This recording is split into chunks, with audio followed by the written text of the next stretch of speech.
let's move on to what everybody showed up for, and that's wrestling talk. And we're going to jump right to our friends and foes segment immediately. And the foe is a very memorable opponent of yours, the late Leon White, better known as Vader. What was it like to work with the guy that big, Nate? Was Vader dangerous to work with? Was he one of the No. hardest hitters you've ever worked with? One of the hardest hitters, but not dangerous at all. I mean, when you got a guy 500 or 400 pounds, jumping off the top rope on you, he was always, I always knew where he was. I felt very comfortable with him. He liked to rough you up a little bit, but if you fought back, that ended very quickly. It took me a while to learn that, but, that's that old school, once you've wrestled in Japan, because that's what they do in Japan. They did back in that time frame, like to rough you up a little bit, and you either fought back or you got eaten alive. So with Vader, especially that night in Charlotte with him, he didn't want to lose the title. You can imagine, God, Ric Flair is going to get the title again. You know how that played out for me during that period of time in my life. But we ended up having a good match, and I've always thought of Leon as being a really good worker. I think that some people took issue with how physical he was, but God, after wrestling Brody and Hanson and all these guys over the years, I didn't have an issue with it. I just, on that particular night, had to fight back a lot. Well, imagine if Leon were still around today, what people would say about working with him. It's just a different time today. And we're going to talk about the match Rick's referring to, which is Starrcade 93, in just a moment. But Leon's strength aside, his agility for a big man was frightening. I thought in many ways that was his calling card. Well, that along with the fact that people have to remember, All-American of Colorado, first round pick of the Rams. So the kid's an athlete, right? You know what I mean? He was an All-American football player at UC, and then I believe he was the first round pick of the Rams. So it was obviously a good athlete, which brings a lot to the table, which, lent to the fact that I felt extremely safe, because he did a lot of stuff that could hurt you if he wasn't careful. Now, you mentioned I'm not saying it wasn't in there, but I didn't end up in the hospital in time. Well, you mentioned Starrcade 93, which was a huge match. And that match was originally supposed to be Vader versus Sid Vicious. Yeah. But Sid got pulled from the match because he got in that very famous altercation with Arn Anderson. I believe that was in England, wasn't it? Yes. Yeah, I wasn't there. I was there, but I didn't see it. But that was, I get along with Sid now. I don't even know why the conversation was the way it was. I've heard from Regal that Arn was sticking up for me, because Sid kept saying, Flair's too old, he needs to move along. Well, I wasn't even a champion. So, I think at that point in time that guys like Sid, not guys, a few guys, just felt like I needed to be gone from the business. So, I've talked about it with Sid, and it's okay. I don't bear any hard feelings towards him. He suffered one of the most horrific injuries I've ever seen in the ring. Trying that kick that broke his leg in half. Just horrible. Yeah, and that was Johnny Ace gave that to him, and it's something you haven't done before, and it's going to be your new finish. Man, you've got to practice it a couple times. It's not to happen on live TV. You know what I mean? It was terrible. I'll always have a special place in my heart for anybody that's been hurt that badly in the ring. I've gotten to be good friends with TJ, Natty's husband. I look at Arn, had this from a victory roll from Marty Jannetty. All these years later, Arn has got those neck issues that, basically left his left hand, where it's like this. Does that make sense? Rather than a regular hand. Right. So with all the stuff that I've had and gone through my career, I'm really lucky. Because I can remember the guys that dumped me on my head. You never forget those. The ones that dump on your head, you never forget. But and anyway, getting back to Leon, he's just a big, rugged guy. He didn't want to lose that night. And I think he thought that, that it was beneath him to put me over at that point in my career. but they went with it. It was a natural. It was in Charlotte, and it was one of the few times you'd asked me about this earlier. It's one of the few times my parents only got to see me wrestle 3 times in my career. I invited them the night they came to Kansas City when I beat Dusty for the title the first time. They came to a show in Minneapolis, and then they were at that night in Charlotte, as was my whole family. So that was really in a unique, special occasion, only equaled by the night with Shawn at WrestleMania, where all my family was in the front row. Now, I thought that the sell job, the packaging, the build-up to you versus Vader at Starrcade, which was, of course, you putting up your career against the world title, I thought that was done brilliantly because there was so much heat for that match and so much interest. Yeah. But everybody knew you were going to win. I mean, everybody knew you weren't done at that point. How did that match get over so big when, like I said, I thought the result was obvious? Well, I don't know if they thought the result was obvious or not. You never know back then because they put me in so many precarious positions over the years, Mark. You know what I mean? That wasn't like that was the first time that I said I was going to retire. Remember, we did that with Hulk in the cage in Detroit. You were there that night, too. I don't know what the event was. I wrestled Hulk with... Halloween Havoc. Yeah, Halloween Havoc. Muhammad Ali was there. Remember, about my career was on the line there, too. Right. Yeah, Tommy Hearns was there. It was a hell of a night. It was fun. And Hulk and I always, made music. Sherry Martel put on one of the most phenomenal performances of all time, and Jimmy Hart was there. It was really entertaining. And, of course, Hulk's always fun to work with. And it was sold out, so... That's right, the best part as was Charlotte with Vader. And it's worth noting that Harley Race was Vader's manager. That was on the 10th anniversary of the first Starrcade, which was you taking the title from Harley. Yeah. So I guess it kind of felt like things had come full circle that night. Exactly. Harley, here's Harley. Ricky, if you don't hit that big fat baby back, I'll never talk to you again. As he's throwing me back in the ring. Right, that was literally at ringside, correct? Oh yeah, he would pick me. Vader pitched him out to. He'd pitch me out to Harley. I can't remember what Harley did, but he grabbed me. He said, "If you don't hit that big fat baby back, I'll never talk to you again." I thought Harley was a great manager, because of his promo ability. How did he feel about doing that job? Some ex-wrestlers, take to that, like it, some don't. Oh, he loved it. Because at that point in his career, all he had to do was have fun. You know what I mean? He wasn't called upon to get in the ring every night, even though he could. You remember he did the dive off the top rope during that match for the flying headbutt. Just having Harley race around anything made it more authentic.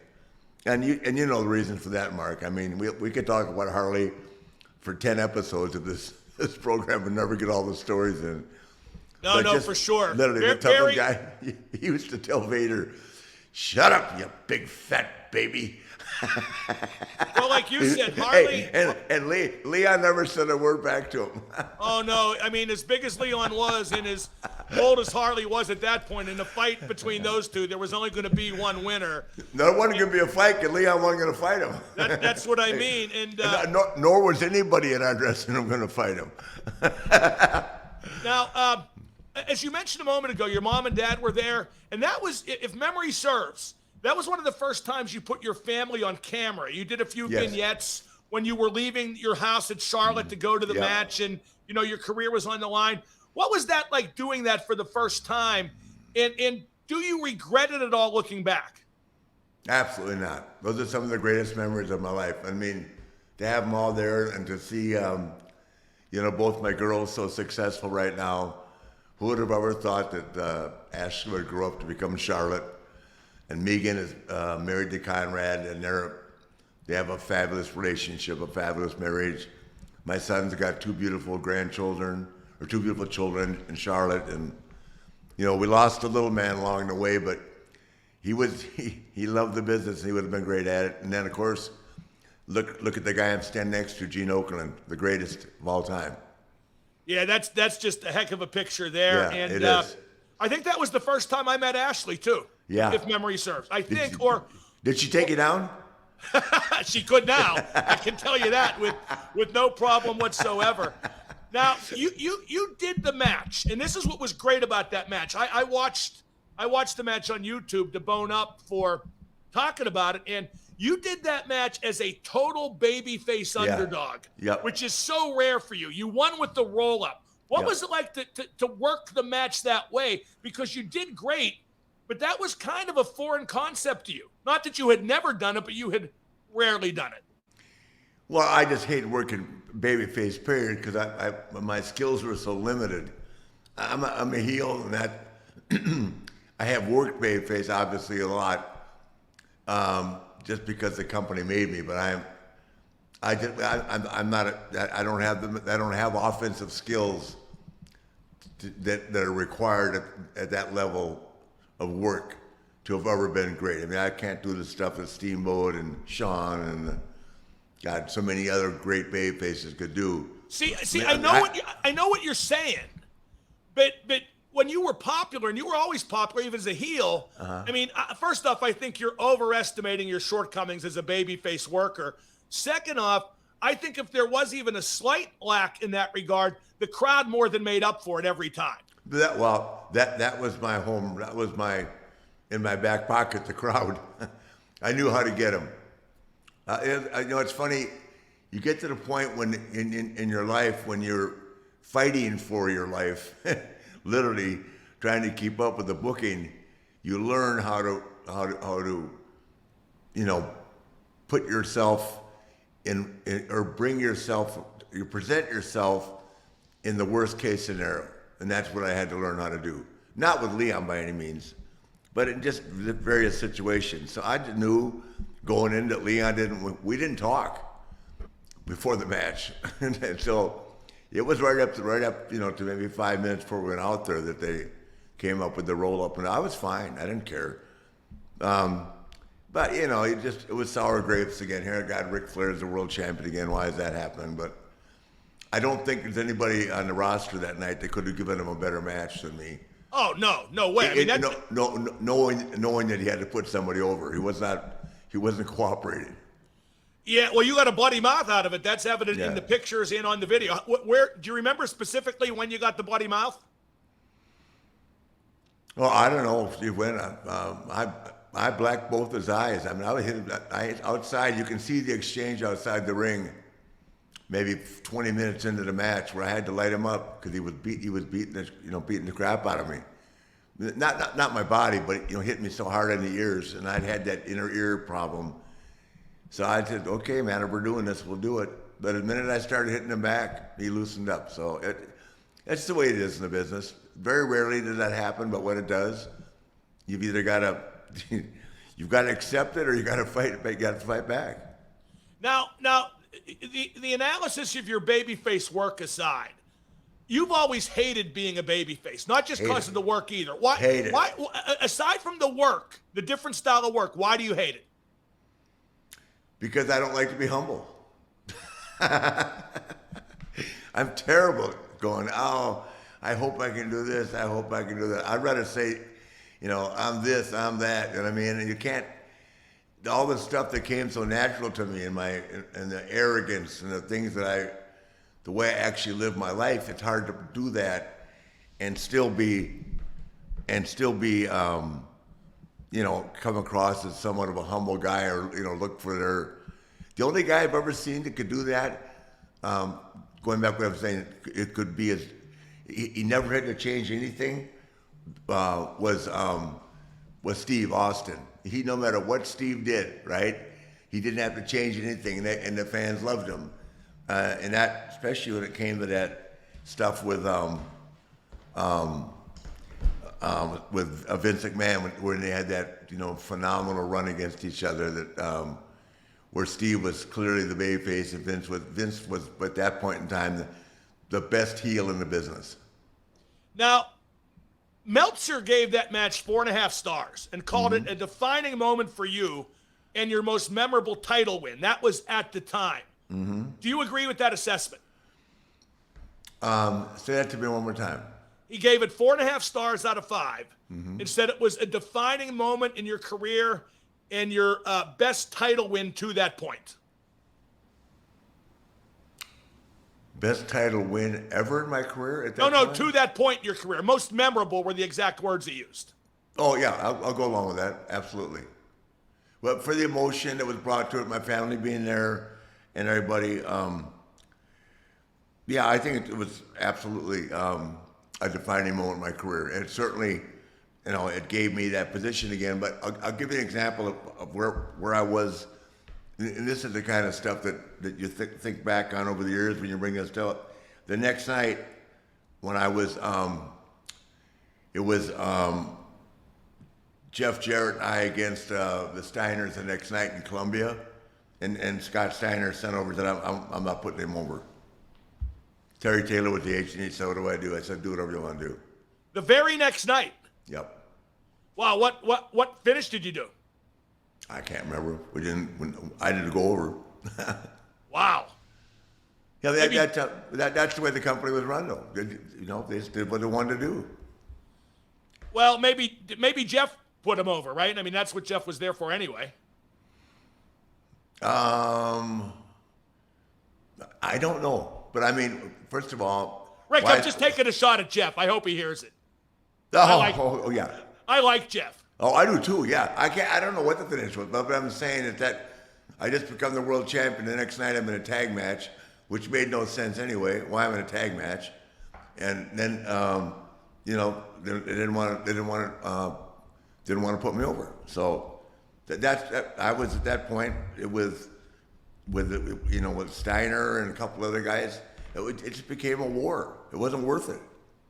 Well, we'll talk a lot more about Scott Steiner and your relationship with him in a future episode, but I want to stay with Vader in that match. Now, I was in the crowd that night, front row. I had a running conversation with Missy Hyde during the Nasty Boys match, which was very memorable. It's your hometown, Charlotte. I mean, the setting could not have been better, right? I mean, besides your family, the heat was incredible. That was one of the few wrestling matches I've ever been at where it felt like a real sporting event, where the people were legitimately invested in the result and not just suspending disbelief. Yeah. Well, this goes back to Dusty. As a matter of fact, AEW did the same exact angle with Cody about a year and a half ago when he was going for the world title. Do you remember? Yes. They left his home, and that was all. Dusty was great at choreographing stuff like that. And Gene come to the house, the limousine ride, the conversation about it. And I think that made it, I think it made it viably believable that I would retire. Oh yeah, the setup allowed you to think it might happen. Yeah. As a matter of fact, I think they would have gone. Even if Vader beat me, we would have gotten a standing ovation. I thought the match was that good. It was certainly that solid. Yeah, it was certainly impactful in every way the word can be defined. Now, why didn't Vader get over bigger in WWE? That surprised me when he went over there and he was just kind of a guy most of the time. I don't know. I've heard 100 different stories, but without having the exact scoop, I can't tell you. I don't think he got along well with Shawn. I heard they had some great matches. I don't know. I don't have the answer to that. Yeah, because I mean, there are so many people asking why he's not in the Hall of Fame, and I don't know, have the answer to that either. He inducted Stan Hansen, but to this day, Leon's not been in yet. Well, the way they do the Hall of Fame now, with consideration being given to careers outside WWE to some degree, he should absolutely 100% be in. And that leads me to my next question. Well, not my next question, but let's talk about his time in Japan, because he was so big in Japan. Yep. And I remember he squashed Inoki the first night in. Yes. I mean, talk about getting over. He squashed Antonio Inoki the first night in. Yeah. Well, that stuff works well in Japan. I'm not sure that works well here anymore. It did probably years ago. But I think that I like, anyway, personally, if I'm going to have everything to say about it, I'm going to have the guy at least be able to display enough of his skills to show the people what they're looking forward to seeing, or what they're going to start investing their emotions in. You know what I mean? Yeah, With Leon with the big helmet and everything, they are like in Japan. They're so ceremonious, so right. all that stuff, and the fans are so wild over there and so crazy, as you know. I mean, I've had harder times being on last at the Budokan. It's a fight to get to the bus, getting through the fans, and they're not trying to hurt you. They just want to touch you. There's nobody trying to stab you or anything like that, like we've had here in the States in the old days, but they just wanted to touch you. It's a war. But, you get on the bus, you start drinking beer, and head to the next town.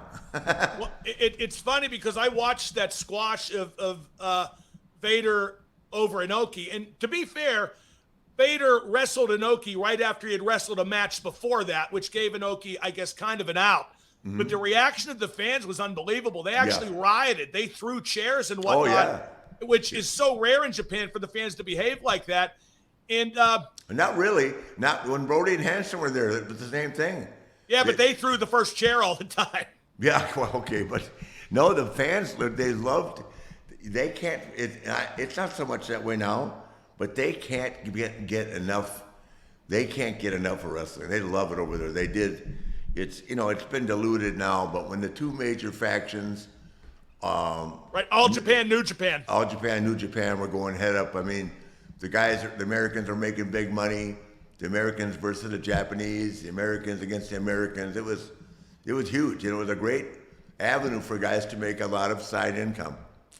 Now, one thing about Vader that always impressed me, and this ties into the Inoki match, that debut in New Japan, he was great at squash matches. Yeah. I mean, nobody was better at squash matches. And I don't know, are squash matches an art? I mean, is there a certain way to do them to maximize those? Well, like I said, I'm not a fan of them. But if you have a guy like Vader with a little guy, I mean, you have no choice. I mean, I sometimes the matches go too short, but sometimes the top guys are wrestling too long, especially if the guy has skills, but if nobody knows who he is. That makes sense? No, for sure.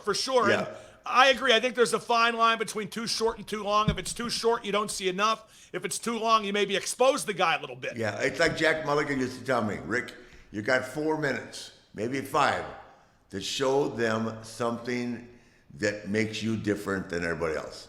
That's basically that. He told me that in 1978, and it stuck with me my whole life. Well, it's like when Ashley does that moonsault, the corkscrew, she separates herself from everybody else. That's just one move she does. But then you take that with all the other stuff. I'm just using her as an example.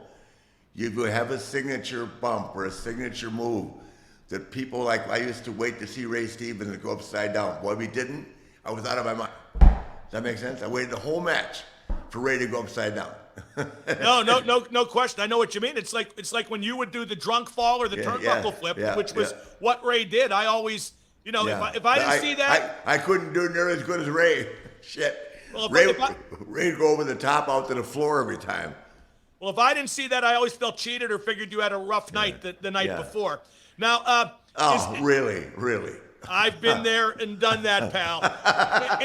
Is anybody now comparable to Vader? Does anybody remind you of Vader? You know who I thought was a little bit like Vader, and I'm kind of ad-libbing this. So our great producer, by the way, I want to thank our great producer, Steve Kaufman, because I often forget to do that. Does a tremendous job with us two miscreants. But I think Braun Strowman, who's not working anywhere right now, he had a little bit of Vader in him. He did, absolutely. Yeah, but Braun's just a real nice guy. He doesn't have a mean streak in him. Does that make sense? Yeah, and I think that actually served Vader well, don't you? Yeah, I wouldn't say if Vader was half bully, half tough. No, he was more bully than he was tough. Let's be honest. No, I said half bully, half tough. Does that make sense? Yeah, no question. No, he roughed up the guys he could get away with it with. You know what I mean? But at the same time, in this business, if you don't fight back, if you didn't fight back, you were going to get eaten alive anyway. The 70s especially. Wow.